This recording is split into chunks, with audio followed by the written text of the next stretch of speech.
Good morning, fish keepers. Cam here from thefishroom.co.nz, and we've done it again. We've made it to Friday. Let us celebrate with coffee. I do like coffee. And that's a nice coffee. It's very nice. So for those of you that have been here for a little while, you'll probably understand that every other week we have a guest on. Unfortunately, this week we struggled. We had a couple of we could, and then a couple we couldn't, and generally, people's lives got in the way of what we would normally structure or schedule. It is what it is. We're all humans and stuff like that. So this week we don't have a special guest, but we do have John. G'day, mate. How you doing? Good afternoon or good morning. It's Friday where you are, but it's Thursday where I am. So here's to the weekend. I've got one of those mugs hanging around the shop as well. Yeah, I've got one like you as well somewhere. Yeah, cool. So like I say, normally we would have a guest on every other Friday. Today we don't have anyone to sort of talk to or interview or which way you want to talk about it. So John and I thought we would jump on and we would have a bit of a conversation about all things aquariums and whatnot as well, which is kind of neat.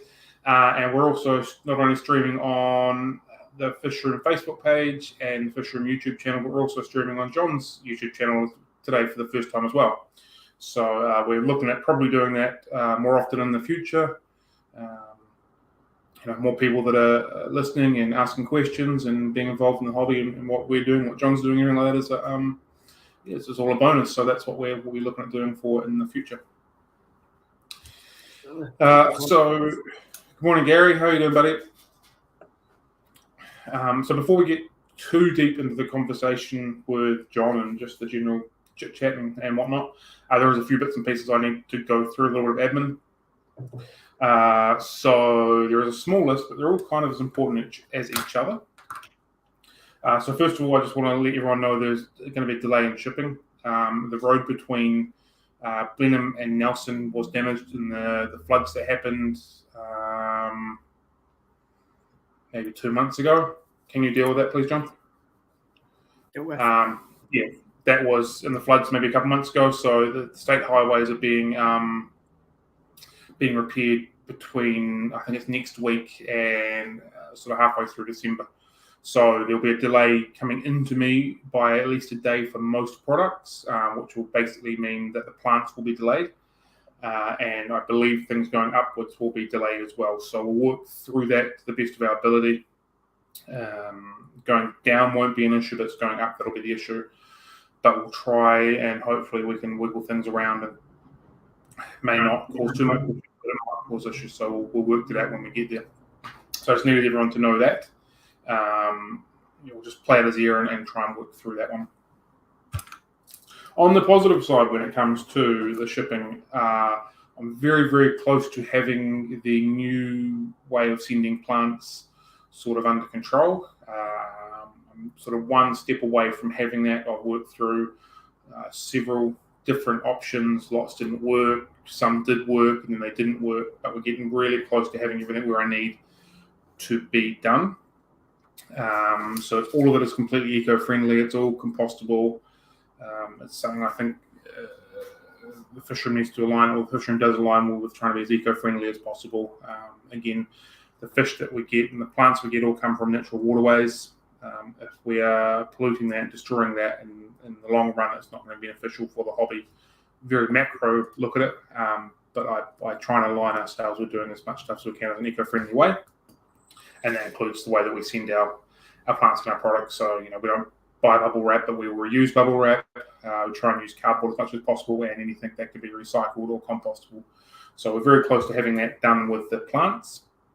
Plenty of people have asked to have more of a rigid container because now we can't use plastic containers, and I didn't think they were the best anyway to start with. We've had to go down other avenues, but we're getting close to that. The counter on that is it's going to cost a lot more for me to be able to send the plants, just purely on the packaging side of it. So once we get this totally nailed in and under control, we will have to charge money for our freight on our plants.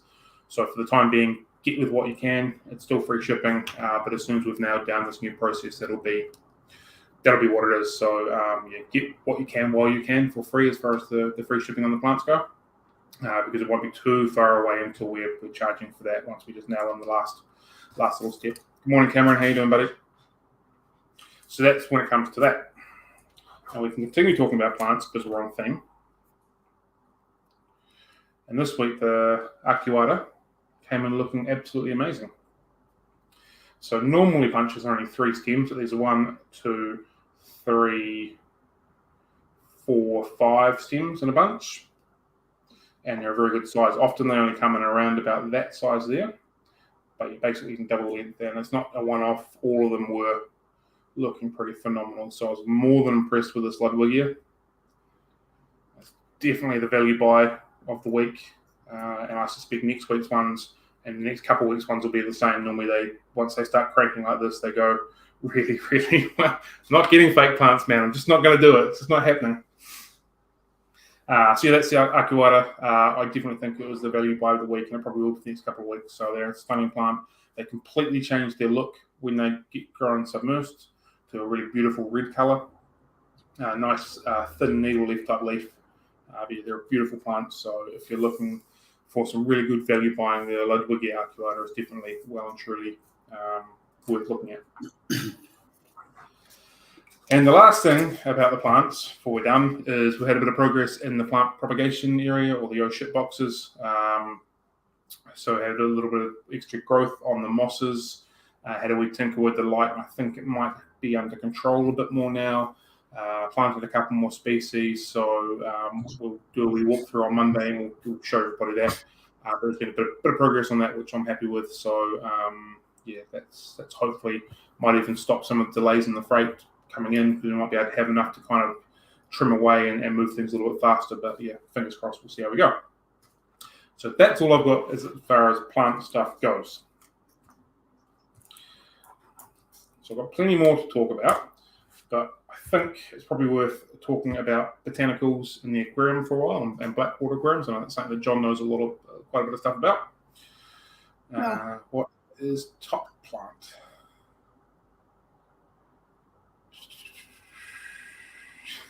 I will stand my ground on plastic plants.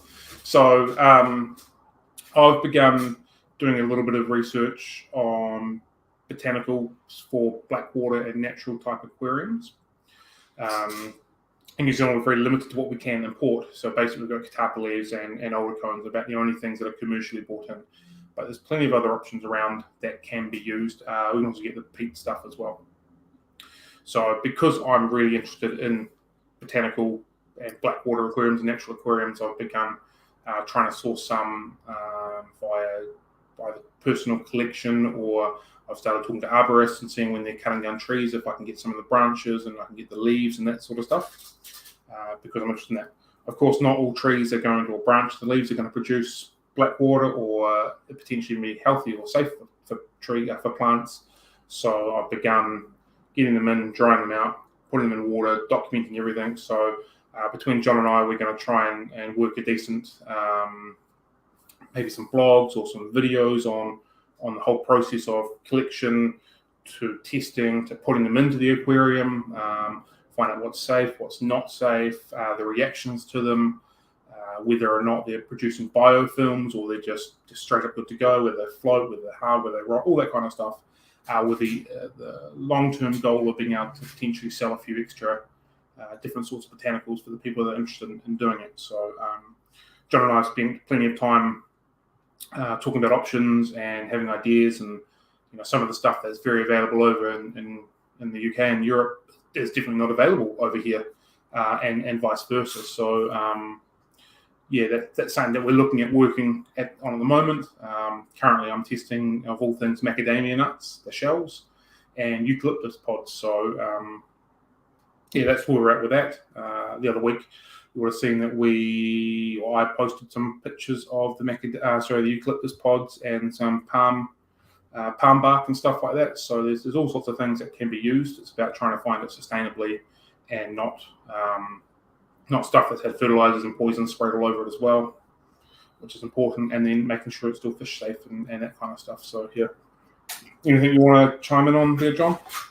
Yeah, obviously we're going to go into more detail about collecting your own botanicals, hopefully, but probably one of the most important things is never collect anything from the side of the road. Always kind of go away from traffic or factory areas that could produce any air pollution that could lie on top of the leaves or the trees or anything like that. So that's probably the number one thing that I would advise anybody that are thinking about doing sampling and trying stuff out. But another thing is some trees produce more sap than others. So you're looking for trees that don't produce a lot of sap, like pine. Pine's bad. There's a few other ones that I can't think of. Sycamore, I think, might be one. The leaves for sycamore can be quite bad. But yeah, we're going to go into a lot more detail with some blogs, which should hopefully get more people out and about, especially at this time of year. Spring, coming up for springtime, isn't it? We're about in the middle of spring now, coming into almost into summer, yeah. I mean, obviously, the ideal time to go out collecting is autumn or fall, which it's that over here. So everything's that browning and red, and they naturally fall off anyway, so they're perfect. They're dried out. But level up. So I've even got to the point where, like, I'm finding trees or shrubs or whatever you want to call them that are available to be used, but I can't sort of seem to find them locally, and I'm looking at actually buying the tree to plant them, to grow them, to continue to work on them as well. So there's plenty of options there, and just sort of thinking outside of the box of what we can begin to use, because it is definitely an interest for me. So yeah, that's where that is. And you're right, oak works really well. Yeah, oak does work really well, and the branches and the leaves and all that kind of stuff. So there's lots of different ways and lots of different angles you can run with it. Oak is one that I have used. That's a good question. Mean that you need to up the mechanical filtration breakdown. Yeah, I would say no. Personally, I like to let the leaves just break down and then produce their own sort of mold in the bottom of the aquarium. Gives another little food source for fry. Just gives that all that good bacteria that comes through. Like, it just begins to build that full-on ecosystem inside a glass box.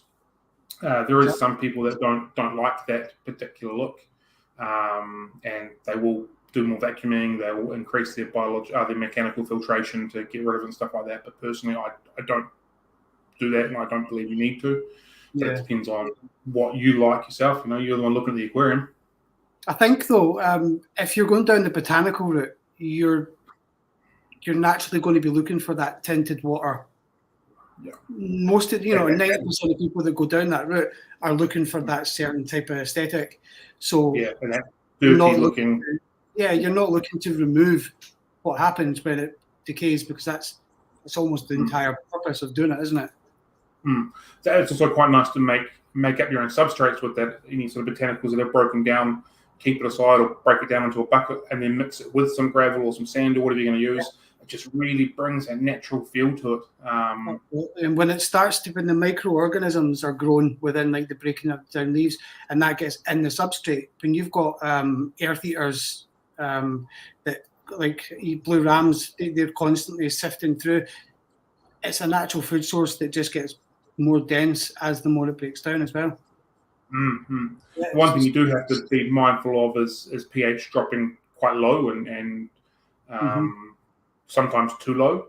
It's normally a very gradual process, but you do have to keep a wee eye on that. Sometimes it might get too low for what your fish require and stuff like that. But that's probably the only real downside, in my eyes at least, of letting a botanical garden just break down within an aquarium. I think if you're maintaining your normal regular water changes, you should catch that in time, unless you've got something, you're injecting CO2 or something in there as well, or adding liquid carbon at the same time. But like you said, I'm just keeping an eye on it, which you should be doing anyway. If you're managing to grow some plants in a black water tank with lots of mold and stuff, things like crypts will absolutely love that sort of environment to thrive in as well. They get all the nutrients from underneath, and that's just this full-on dense nutrient layer for them to basically absorb it and just to thrive. So yeah. Sorry, I couldn't help but laugh at that camera. Yeah.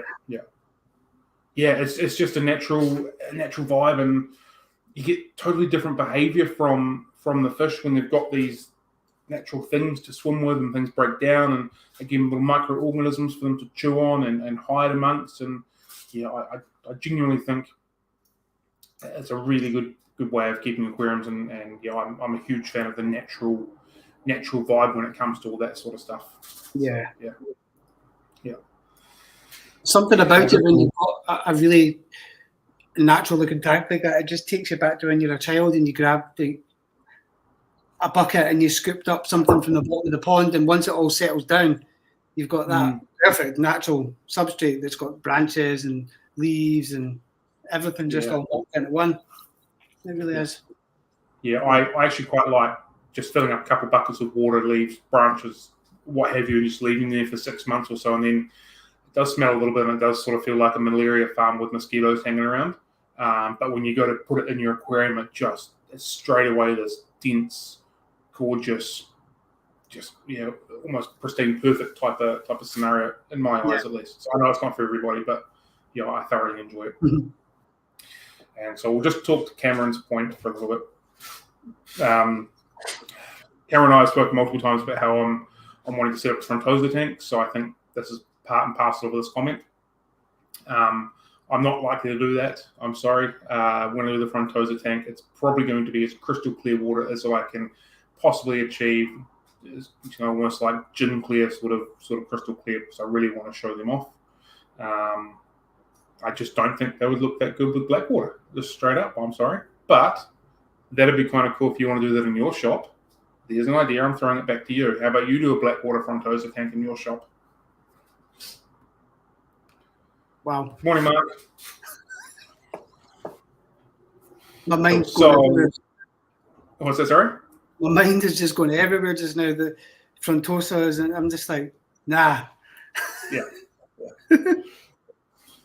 So earlier this week, or a couple of days ago, I got sent a sample of freeze-dried freeze-dried blackworms. So I'm looking at taking this product on in the shop. So I wanted to have a wee sample of it straight away. So I can open the bag. So I haven't used this particular product before. I'm definitely trying to get hold of some live blackworms to start my own blackworm culture. But these are freeze-dried blocks, much like you'd get a freeze-dried bloodworm or brine shrimp or what have you. So earlier on that day, yesterday, I'd already fed all the fish in the shop and out the back. And I got it and I couldn't help myself, so I went to feed it. So straight away, I've managed to break it up into small pieces, which I thought was quite cool. So you can get about 1/3 of a cube per thing, or even a quarter if you break it up nicely. And so I just fed the fish in the shop this. Almost instantly, everything took it, even though they had just been fed maybe an hour ago, which I thought was really promising. Also, as I was playing around with it, I managed to put it under the water, break it up, crumble it up. Some of it floated, some of it sunk, so that worked really well. There was a lot of fish that wanted to take it from the top, a lot of the fish that wanted to take it from the bottom. As we all know, fish eat at different levels in the water. But everything pretty much went for it. The diamond tetras, believe it or not, weren't so keen on it until it really started sinking, and then they were a little bit more, but they weren't overly interested in it. But yeah, everything else took it relatively quickly, devoured it quite well. So I'm probably going to take that product on into our freeze-dried range.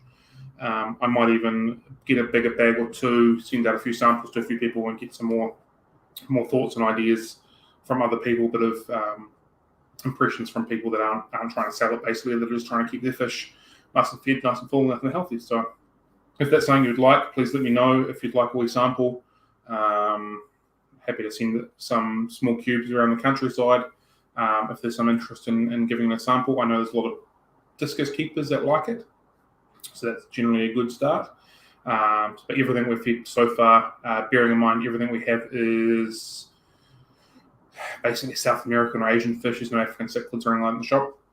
took it quite nicely. It was actually quite fun watching the killifish grab it and sort of swimming away like it had the cat's milk. It was just grabbed and just bolted away, which I thought was quite neat. So I believe you can also stick it to the glass to be an interactive way of feeding. I haven't done that yet, but I might take some home and give that a go with my Congo tetras, see if they devour it off the glass, which would be quite neat. So yeah, that's where we're at with that. Have you got any experience with feeding freeze-dried blackworms or anything, John? No, live blackworms, but not freeze-dried. I think the only worms I've tried is just your bloodworm, really. Yeah. But I mean, I know anything that I've tried blackworms with, I've taken it. Anything. Yeah. That's the general gist of what I picked up. Live blackworms, fish go absolutely crazy for, which is why I'm wanting to get hold of a colony or a culture that I can begin to produce. I think if you're using the freeze-dried cubes, you could chop it up and even feeding it to the smaller fish as well. Yeah, definitely. Yeah. So chop it before you put it in the water. Yeah, it sunk relatively quickly. Like sometimes when you feed freeze-dried bloodworms, it floats for quite a while. But this, I thought, was sunk relatively quickly, which I thought was pretty good. Yeah. I'm pretty keen. Like, I think this was the smallest bag, and it was 50 grams. And to buy 50 grams, it's not particularly cheap, but I think I used about 6 or 7 blocks to feed out the entire everything I've got in the shop. So like I said, you can get a third to a quarter is about right for the tanks that we were feeding. So although it could be a little bit expensive to buy it as a one-off hit, I think it'll last quite a while and it'll be quite an economical way of feeding and a nutritious way. So yeah, pretty interested to give it a nudge. Yeah, cool. Just send us a quick message after this on the Facebook page, and I'll get a small sample sent out to you this afternoon. Be interesting to see how some different fish take it.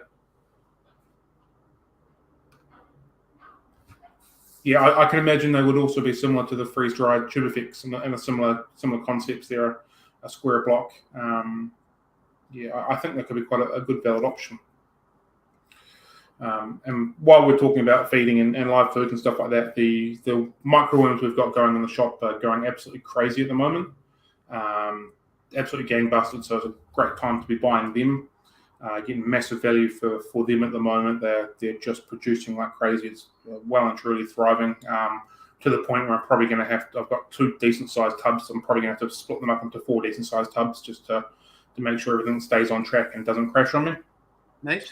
The white worms are going quite nicely as well. Again, they're not producing at massive rates, but they definitely are producing. They're beginning to get up in numbers. They're not at real massive harvest scales when you see them just sort of crawling all over the sides of everything. But every time I turn the soil over, there's plenty in there, so it can't be too far away. I might have to fiddle around feeding slightly different things to see if that produces more production. And the Daphnia colony that took a big hit when I dropped the corridor, and it is beginning to come back, which is nice. So I think I got down to about 3 or 4 Daphnia after the corridor had a decent feed one night. So that seems to be coming along quite nicely as well now. So yeah, that's the live food. They're going quite nice at the moment. How's things coming along with the fish and the new setup? How's things coming along with the fish and the new property? Yeah. Good. So the holding tanks, they're all cycled now. I'm beginning to look at fish lists. I've got some fish coming in this afternoon. So I've managed to pick up some nice angelfish and some German rams off a breeder down south a little bit. I think there's about 50 German rams coming in off the top of my head. So they're of a good size and they're ready to rock and roll. So we'll just hold on to them for another couple of weeks. I don't think there's anything going to be wrong with them. He cares for his fish, treats them really well, medicates them on a regular basis with fluid and treatments and that kind of stuff. It's a big variety of food, so I'm not thinking there'll be anything concerned, but they have just travelled for 12 hours or so. I just want to make sure they're not stressed and nothing like white spot pops up on that sort of thing. So, that's the back rack. finished setting up the last of the tanks, other than the 3-foot tanks, last week. So they're all in the process of cycling, except for a couple tanks, which I'm going to do a wee project on coming up, which I can probably talk about as well. So in the last shop, we had the bank of 9, and there was 3 racks. So one of them wasn't able to fit into the shop here. So I set it up out the back, and I just plugged everything in, put all the air filters on, and everything like that. And then I was actually having a conversation with Cameron, I believe, regarding biological bacteria starters in bottles and stuff like that. And watched a couple of videos and read a few documents and stuff like that. And then one of the reps came in and he was going on about the particular product that he sells being incredibly good and things like that. So I asked him to explain it a little bit more. And then it got me ticking the mind. I was like, why don't I do a wee video series and use the 2 or 3 that we stock, so the stability, the cycle, and probably the API quick start, and do a test, follow the instructions and see how well they work. So I drained the tanks, got them sitting dry for the time being. And then I thought, oh, why don't I try and get a guest to talk about it? So we're trying to get a CTM rep to come. I'll ask some questions about how the product itself works, what bacteria they use, and all that sort of stuff. And I'm trying to get the other rep from Cycle and maybe an API rep to tell us the bacteria they use, how it works, why it works, and then go as per bottle and see if that works, as opposed to other methods like dropping in a prawn, for example, and letting it break down, or using pure ammonia and making that kind of thing. So we'll do a video series on how to or methods to cycle tanks, which ones work, which ones don't, how fast they are, and all that kind of stuff. So I thought that'd be quite an interesting thing. Well, when you sit side by side, that'll be quite interesting to see them developing. Yeah, absolutely. Do a cycle media one as well. So if some of these products don't work, then why are we selling it? And that's a genuine question. So it'll be a good test to see how well they work. I'm personally a firm believer of any time you do any filter maintenance, cleaning it out, that I think it's worth putting some bottle bacteria into it, because you'll be knocking some of that filter media, some of that good bacteria out. So you're just trying to top that up again. And same with any time that you add new fish in decent quantities. One fish probably isn't a big deal, but if you're adding a half a dozen or so to a tank, I sort of think you need to add some to it just to help that stabilize in that run. It'd be very interesting to see if these work or not, basically. So far away. So when do you think you'll be starting that?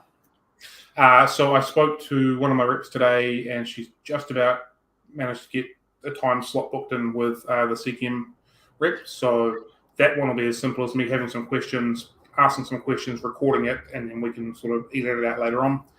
Same with any of the reps. Yeah. So I'm going to make sure I've cleaned up all the tanks so they're all as spotless as possible. Brand new filters to go in it, so everything is as plain zero as it possibly can be, to try and make it less unbiased. So hopefully I can start that cycling process in the next couple of weeks or so. And maybe after Christmas we might be able to get a video out and written blog and all that kind of stuff about it. So it'll just be good learning. So and as Cam said, do one with cycle media. I think that's definitely a valid option.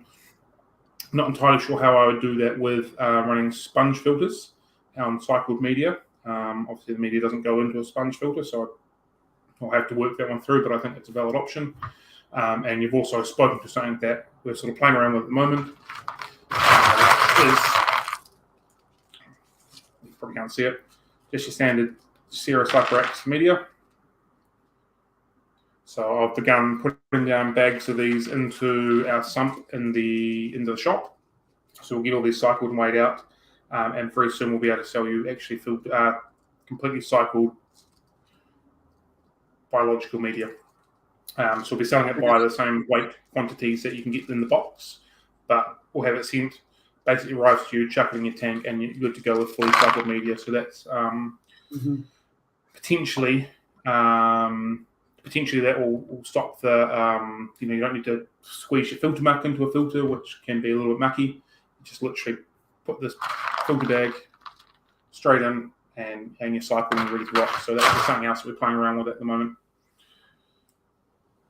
I think that's a really good idea. I think a lot of people could benefit from having that available to them. Yeah. wringing out cycled media pad into the tank with a sponge filter would be probably the most logical option, especially because everything else is sponge filter. For some reason, I guess I was thinking of how I put this kind of media inside a sponge filter because I'm sitting there looking at it. I've been playing around with it all morning, but yeah, that makes a lot of sense, Cam, just to squeeze a bit of filter gunk into the tank. Man, you're definitely a thinker. And you're right. Yeah, there's plenty of people that want to jump ahead on their cycle or don't want to use the products and that sort of stuff. So I think that could absolutely be a valid option. So we're using the Sierra Cypher X media. I like it. It's what we're using in the shop. I think it's got a really good reputation. I think it's a very good quality media. It's sensitive glass from a memory, so I think that's the option there. And was that just ceramic? Is that made of ceramic? It's sensitive glass from memory. Oh, right, so, okay. Yeah, it's the next level from the ceramic stuff. Oh, cool. Okay. Yeah. And the other reason I wanted to use this is they do a mini version as well. So what I really like about the mini version is that do you have the Aqua One all-in-one tank setups over there? Sorry, which kind? Do you have the Aqua One all-in-one tank, the AR 980s and all that kind of stuff over there? Yeah. I used to have the UFO 550. Yeah, cool. Yeah, I'm pretty adamant that there's a lot of people that have issues when starting in the hobby when they start with those tanks, and I think it's you replace your cartridge every 6 weeks, and all of a sudden you've taken out all your good bacteria, and you're kind of starting a cycle or a mini cycle again. So what I like about the Sierra, the Cypher X, the Mini, is it's really, really small, and you can actually fit it inside those slots inside the overhead filters. So you can take out one cartridge, put in a small bag of the Cypher X, and then put your filter floss over top of it again, and then you're done. And you never have to buy it again, and it's actually producing a better, healthier environment 6 weeks, 8 weeks down the track. If you're not buying pre-cycled media, you can take the next one out, and then all of a sudden you've got this biological filtration that never has to be adjusted again. You just take your filter pad or the filter floss off for your mechanical, and I personally believe that people get a lot more success when they're modifying their Aqua One over-the-top filters like that, and I think that's why a lot of people struggle and have a lot of fish death and algae issues and all that sort of stuff, because they're not taking them out fast enough, and the carbon that's in there glugs up. So that's the reason we're going to go with the Sierra product. That's where that's at. Sorry for my little rant about the Aqua One cartridges, and I agree they are just a cash grab scam overall. But in saying that, some people just want easy. They want to take a cartridge out, throw it away, put a new one in, and walk away again. So you've kind of got to cater for everybody. But I think there is better options when it comes to those sort of hang-on, throwaway type systems. And also, the more people we can convert away from the throwaway system, the less junk that's going into the less junk that's going into the landfill as well. Yeah, it's a win. I find when you're using the hang-on back filters, taking out the cartridges altogether and just putting like sponges and the bags and stuff just right from the start, and just treating it like a normal canister filter. Yeah, and there's some that you can do that really well with, and others you can't. And I agree, it's a similar thing. It's throw away, put a new one in, throw away, just continue to bring back people to spend money. And I don't think overall it's the best thing for the fish that you're keeping in the environment and the ecosystem you're trying to build. And you're right, there is some that you can take out and replace and hot rod it, so to speak, and it works really well. I think the Aqua Clears, you can do that.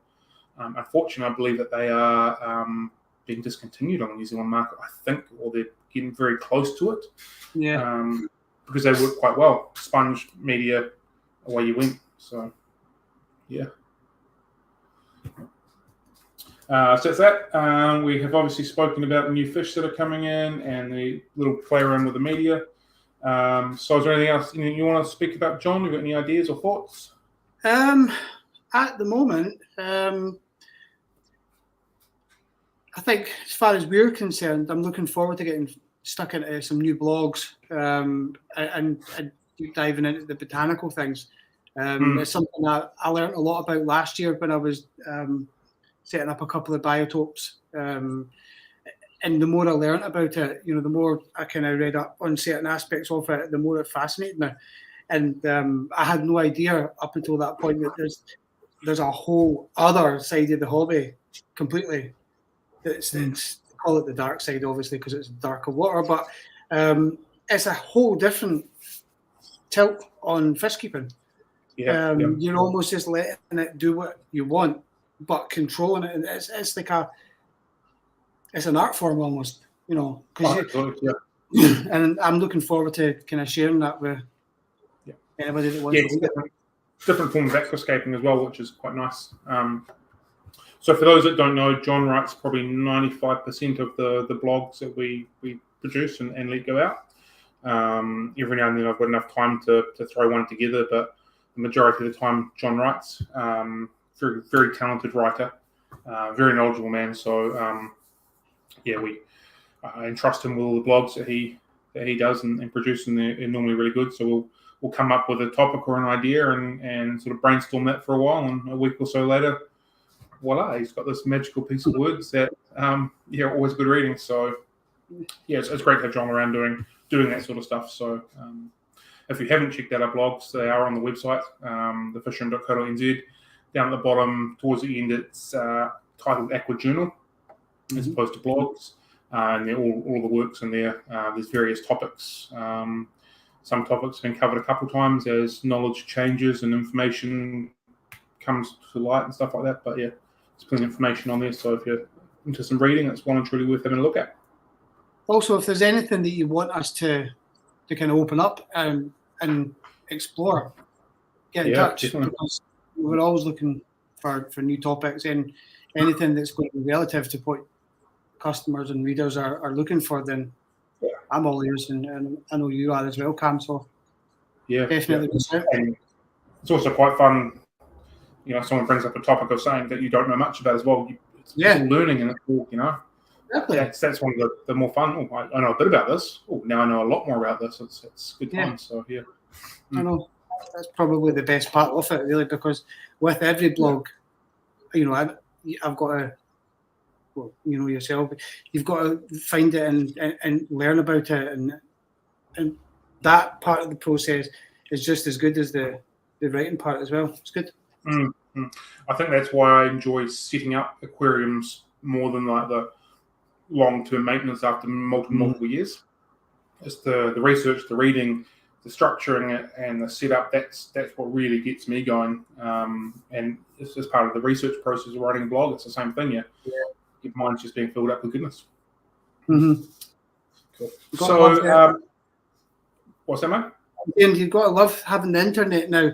Before the internet, people were stuck with books and sharing at their local fish club and stuff. It must have been a lot harder then to learn new things, unless it was all about who you knew back then. Good. So, speaking of books, I've been still contemplating for a long time of whether or not we'd carry books. We had Ivan's book in stock earlier this year. I know a lot of people were really happy with that. It sold out relatively quickly, and the general consensus is that people that have read it and have got their hands on it have absolutely loved it. So looking at possibly getting another round of that in. But we're also looking at getting a few other various books regarding to the aquatic hobby in store as well. It's something that I think New Zealand is lacking on. There's not really any books down here, and I suspect that it's due to the weight of books and the freight getting them from England or America or whatnot over to New Zealand. But that's something we're definitely looking at getting into. So if it is something you are interested in, please let me know. And we'll look at getting a few different books. You can't quite see it. Right behind me there, I've got a book collection of all my aquarium-related books. And so, if I'm bringing in books for the shop, no doubt I'll be nabbing one for my collection at the same time. So I want as well. But we'll be looking at that. And on that note, we're going to plan next week's guest is a book author and a very renowned aquarist. So, John, do you want to speak about that for a little bit? Yeah. The guest for next week is somebody called Oliver Lucanis. He's based in Canada, and quite similar to a lot of people that we've spoke to. They've started off as hobbyists and photographers, and they've connected their love for fish keeping and nature and photography all together, and ended up, going on expeditions and exploring various parts of the world. With Oliver, more so South America, Brazil, Venezuela, and things like that. And he's got a YouTube channel, which is Below Water. I'll check that, but I'm pretty certain it's called Below Water. We're going to put a post out in the next day or so anyway, just letting everybody know about it. But he's got a book out, and our guest that we've had out before, Ivan McColgy, he was actually inspired by Oliver to do what he does. So, Oliver does come with quite a good pedigree, and if he can inspire Ivan to do what he does, then and Ivan holds Oliver in such a high regard. He looks up to him in all aspects of what he does. So I'm really excited to get him on and find out what he's been doing. He would have joined us today, but he was actually receiving some wild caught fish from Brazil. So I think that's a valid excuse for not joining us. I agree. Yeah. We can let him off with that one. But so yeah, I'm super excited about that one. Definitely. Yeah, I am too. And yeah, it's nice to talk to different people in different aspects of a hobby as well. It's, yeah. Just want to double check that is his YouTube channel, John. Yeah, I'm just going to do that right now. Yeah, so yeah, Helen spoke to him before, so that's neat. So yes, it is. Definitely is.